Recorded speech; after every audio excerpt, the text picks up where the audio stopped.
Hey everyone! Have you ever wondered why the eagle soars on the standards of Roman legions? Or why the wolf is so deeply revered in Norse mythology? It's not just cool imagery. These are the totem beasts of ancient warriors, the animal spirits that literally forged civilizations. And today, we are diving deep into this incredible world where the line between man and beast blurred. Let's travel back in time to a world lit by fire and ruled by the sword. In this world, survival wasn't just about strength or skill, it was about spirit. And ancient cultures believed they could channel the spirit of the most powerful predators on Earth. Take the Romans. When you think of Rome, you think of discipline, order, and unstoppable military might. Their totem, the Aquila the eagle. This wasn't just a mascot. Each legion carried a golden eagle standard, and losing it was the ultimate disgrace, a fate worse than death. Why the eagle? Because the eagle represented Jupiter, the king of the gods. It symbolized power, vision, and divine authority. A Roman soldier didn't just march under a flag. He marched under the piercing gaze of a god, believing he embodied the eagle's ability to see everything, to strike with precision, and to rule the skies.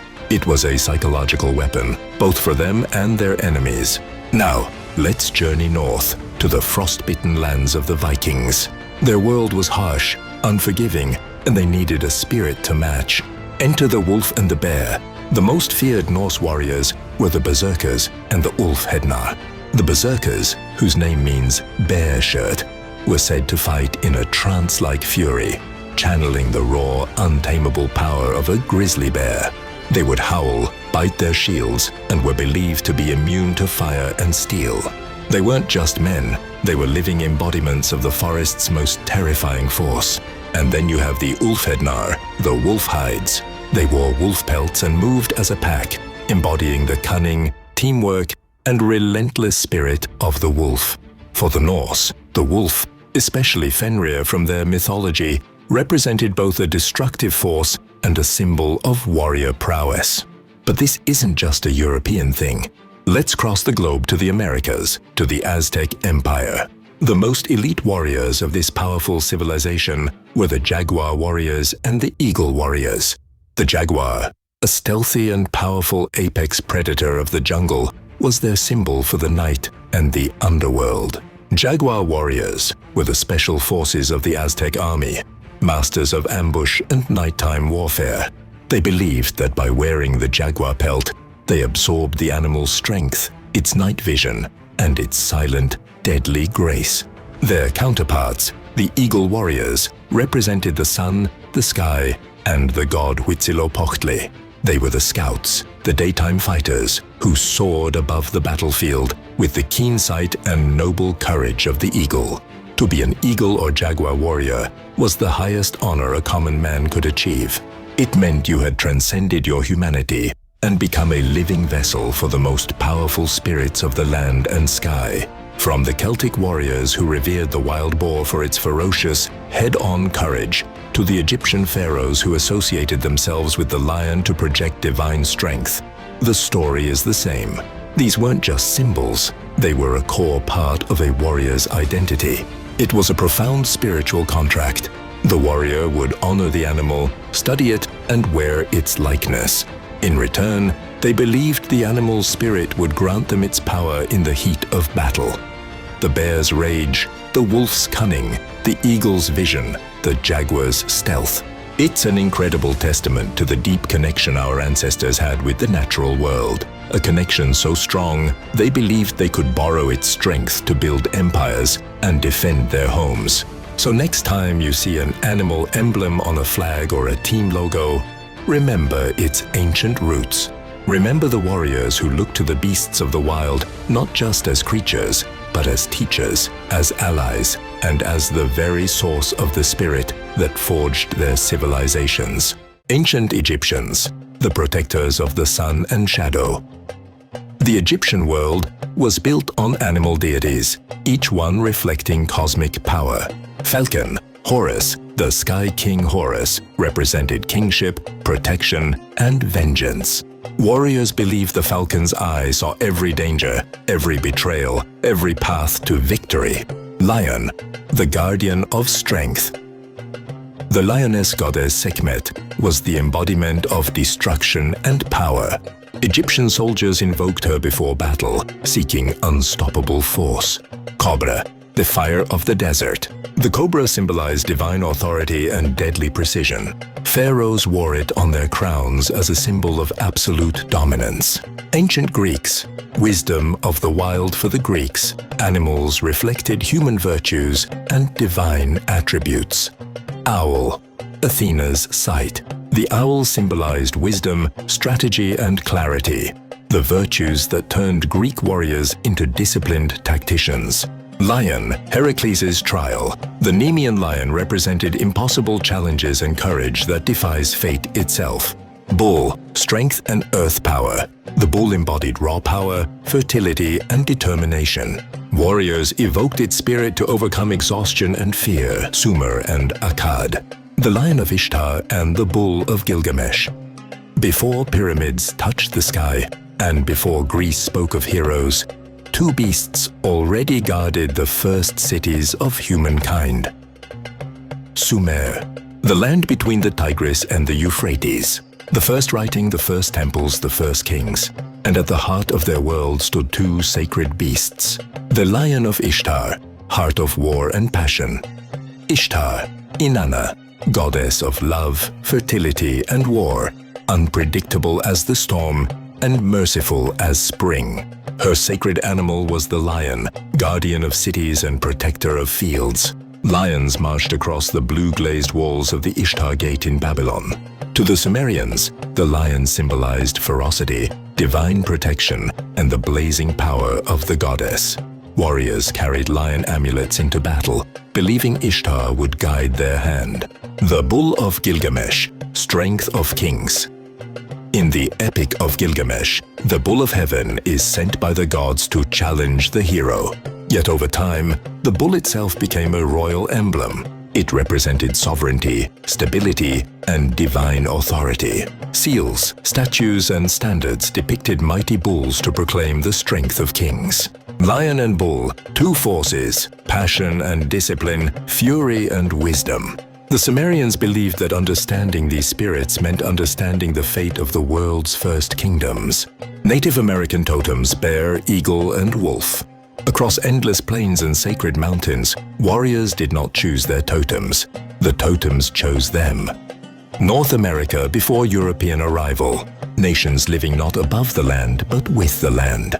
Their totems were not mascots. They were teachers and protectors. The bear, totem of guardians. The bear symbolized wisdom, raw strength, and survival through the harshest winters. Bear clan warriors were revered as protectors and healers. They believed the bear spirit taught resilience, courage, and endurance. The eagle, messenger of the sky. The eagle embodied spiritual ascent and brave leadership. Eagle feathers were the highest honor, given only to those who proved true courage. Warriors sought the eagle's vision, the ability to see far and lead wisely. The wolf, brother of the tribe. For the Navajo, Blackfoot, and many others, the wolf symbolized family and loyalty. It taught hunting, cooperation, and strategic thinking. The wolf was seen as a guardian spirit, walking beside the brave. For native peoples, totems were not mere symbols. They were ancestral voices. A true warrior lived worthy of the animal carved on his shield. Ancient China, the celestial dragon. While kingdoms rose and fell, one creature never bowed. For it lived not on earth, but in the clouds. Ancient China dynasties changed, wars raged, but one symbol remained eternal: the dragon. The celestial dragon, emblem of the emperor. The Chinese dragon was not a monster, but a guardian of harmony. It commanded rain, shaped winds, and protected the world from chaos. The emperor was called the son of the dragon. Only he could wear the five-clawed golden dragon on his robes. 3. The dragon as a warrior symbol. Warriors carried dragon banners into battle for power and clarity of mind. The dragon taught adaptability, to bend and redirect force rather than break. It symbolized intelligence, fluidity, and strength in balance. The dragon was harmony made flesh, the breath of heaven itself. not just a symbol, but the pulse of the Middle Kingdom. Step into the heart of the Aztec Empire, a civilization of magnificent pyramids, bustling markets, and warriors. Warriors unlike any the world had ever seen. They weren't just soldiers, they were living embodiments of primal power, guided by the spirits of two fearsome predators, the eagle and the jaguar.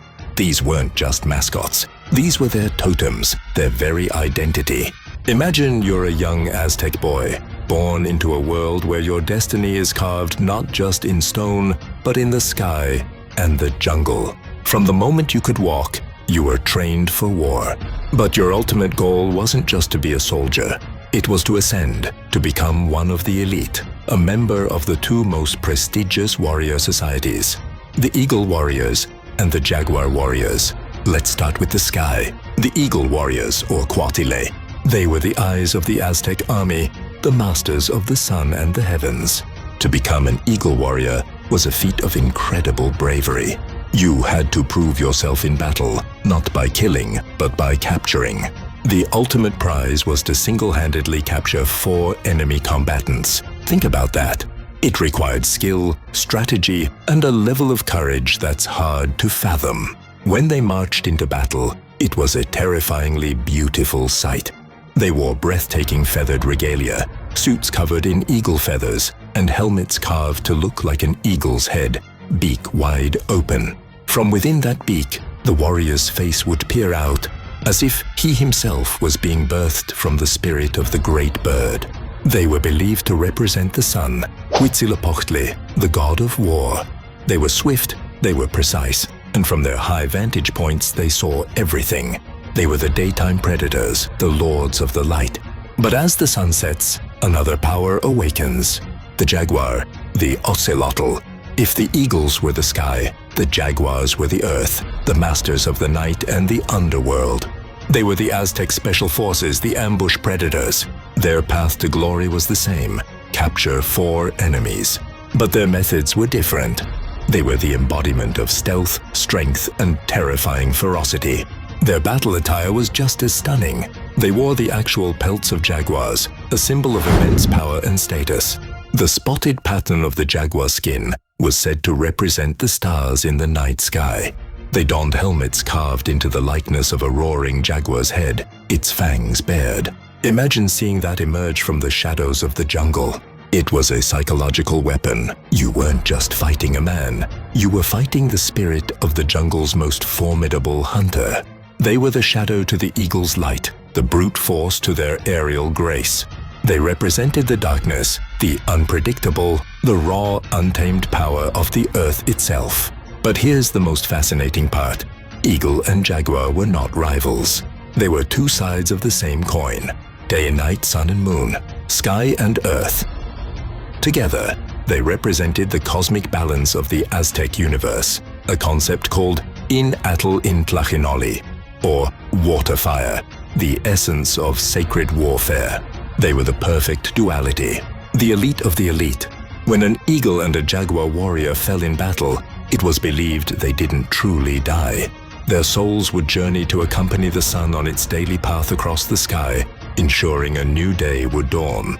After 4 years, they would be reincarnated as hummingbirds and butterflies flitting among the flowers, forever free.